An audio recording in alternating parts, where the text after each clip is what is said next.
안 하면 안 할수록 좋은 게 뼈이식이라고 할 수 있습니다. 안녕하세요. 여러분의 아는 의사 신승환입니다. 반갑습니다.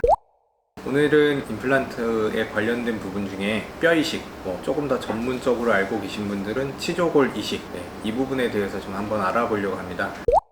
왜 치조골 이식을 해야 하는지, 혹은 어떤 경우에 하면 도움이 되고 어떤 경우에는 필요가 없는지, 이런 부분에 대해서 한번 여러분께 설명을 드리려고 합니다. 일단 그 뼈이식이라는 부분은 임플란트에 있어서 이제 필수적인 부분은 아니고요.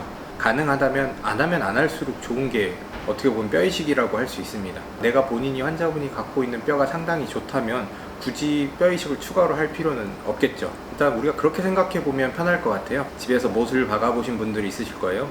콘크리트에다가 박으면 굉장히 단단하고 좀 잘 안 박히죠. 합한 벽이나 석고보드처럼 좀 약한 벽에 못을 박으면 그 못이 좀 힘을 지탱하지 못하고 쉽게 빠지는 경우를 본 적이 있으실 거예요. 좀 임플란트도 약간 생긴 모양도 나사처럼 생겼고 해서 비슷한 개념이라고 생각을 하시면 되는데요. 임플란트가 들어가서 충분히 힘을 받을 만큼 충분한 뼈가 있다면 뼈이식은 필요치 않고요. 그게 아니고 좀 뼈가 많이 모자라도 임플란트가 유지될 만큼의 뼈가 모자르다, 그러면 추가적인 뼈이식을 하는 게 좋습니다. 그럼 이제 주로 어떤 분들이 뼈이식을 추가로 하셔야 되냐 궁금하실 텐데요. 정상적으로 이제 멀쩡한 치아가 다치거나 사고로 발치를 했다면, 혹은 이제 충치가 깊어져서 좀 치아가 많이 남지 않아서 이걸 보철 치료를 해서 쓸 수 없어서 어쩔 수 없이 뺀 경우, 즉 제가 지금 말씀드리는 부분은 치아의 머리 부분, 머리 부분에 문제가 생겨서 발치를 하신 경우는 치아의 뿌리 부분은 튼튼하기 때문에 그 뿌리 주변에 있는 잇몸뼈도 굉장히 괜찮아요. 그런 경우에는 발치를 했을 때 주변의 잇몸뼈가 유지가 잘 되기 때문에 추가적인 뼈이식이 없이 임플란트를 할 수 있는 경우들이 많습니다. 그럼 이제 반대로 뼈이식이 필요한 환자분들은 제가 좀 전에 말씀드린 경우와 반대되는 경우라고 생각을 하시면 돼요. 충치가 아니라 이제 잇몸병, 치주염으로 발치를 하신 분들은 병이 생기는 위치가 치아 머리 쪽이 아니라 치아 뿌리 쪽 아래쪽이기 때문에 치아 뿌리 쪽 주변에 잇몸뼈가 있죠. 치조골이 같이 있어요. 그 치조골에서 같이 염증이 생긴 상태이기 때문에 치조골이 많이 녹고 흡수가 된 경우가 많습니다.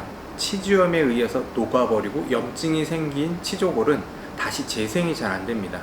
예를 들어서 우리 치아가 이렇게 치아 잇몸뼈 안에 들어있다가 이를 발치하게 되면, 이를 빼게 되면, 이를 뺀 자리는 처음에는 이제 혈병이라고 부르는 피가 응고가 돼서 이제 뼈가 자라 들어올 수 있는 자리를 유지해주는 역할을 하고 거기 안에 뼈가 차 들어오게 되는데, 이렇게 치주염으로 발치를 한 경우에는 주변에 있는 잇몸뼈가 같이 염증에 의해서 그 재생 능력이나 이런 게 많이 떨어진 상태가 돼요. 그런 경우에는 이를 빼고 났을 때 이 자리가 아까 보여드린 것처럼 그 혈병이 잘 차서 유지가 되는 게 아니라 그냥 노출된 상태로 있게 되거든요. 그런 경우엔 감염도 잘 되고 재생 능력도 많이 떨어지기 때문에 저희가 나중에 임플란트를 시술하려고 이렇게 딱 잇몸을 열어봤을 때 상당 부분 뼈가 안 차 있는 경우들이 많이 있습니다.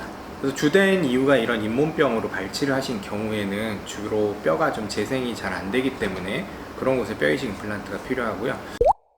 또 다른 경우는 이제 상악동이라고 부르는 공간이 있습니다. 비염으로 많이 고생하신 분들은 알고 계실 거예요. 이제 저희는 상악동, 이비인후과 쪽에서는 이제 부비동이라고 부릅니다. 상악치아 위쪽 부분, 여기 코 옆에, 눈 아래 이렇게 있는 공간이 바로 부비동이 상악동이 되겠습니다. 근데 그 공간은 이제 우리 머리뼈 안에서 빈 공간의 역할을 하는 거예요. 이렇게 공기가 차 있는 빈 공간이에요. 이게 생긴 이유는 여러 가지 이유들이 있다고는 합니다. 이렇게 숨 쉬는 공기를 데우기 위해서도 있고, 우리 머리가 자체가 무거운데 다 뼈가 차 있으면 너무 무거운 것도 있고, 이유를 물어보면 여러 가지 다양한 원인이 있다고 하는데, 사실 저희가 그 이유를 알 수는 없고, 치과에서 임플란트를 하는 데 있어서는 좀 문제가 되는 공간이에요. 왜냐하면 원래도 조금 어금니 쪽은 앞니 쪽에 비해서 뿌리가 길지 않아요. 앞니들은 뿌리가 가는 대신 좀 길고요. 어금니는 뿌리가 여러 개, 2개, 3개 혹은 4개씩 여러 개가 있는 대신 좀 뿌리가 짧아서 이렇게 상을 받치듯이 이렇게 쭉 받쳐주면서 힘을 받는 그런 구조로 되어 있어요. 근데 원래 뿌리가 짧은데 이제 주로 발치를 하시는 분들이 잇몸병이 많거든요. 짧은 뿌리 주변의 잇몸뼈가 잇몸병으로 인해서 더 줄어버리고 나면 남아있는 뼈가 없는데 그 위쪽 공간이 텅 빈 공간이에요. 그러면 우리 한번 생각을 해보세요. 제가 아까 이제 콘크리트 벽이나 합판 벽에 못을 박는 거 생각했는데, 합판의 두께가 상당히 얇단 말이에요. 두께가 얇은데 거기다 못을 박으면 조금만 들어가고 구멍이 나겠죠. 구멍이 나면 뒤엔 빈 공간이에요. 빈 공간에선 어떤 지지를 받을 수가 없기 때문에 굉장히 약해지는 거죠. 그렇게 약한 벽에다가, 얇은 벽에다가 못을 박고 무거운 액자, 거울 걸어놓으면 어떻게 되겠어요? 얼마 못 가서 떨어지게 되겠죠. 상악동이 일반적인 경우보다 좀 크신 분들이 있거든요. 그런 분들은 밑에 가용할 수 있는, 우리가 사용할 수 있는 임플란트 유지를 위해서 도움이 되는 뼈가 상당히 좀 모자르는 경우들이 많이 있어요.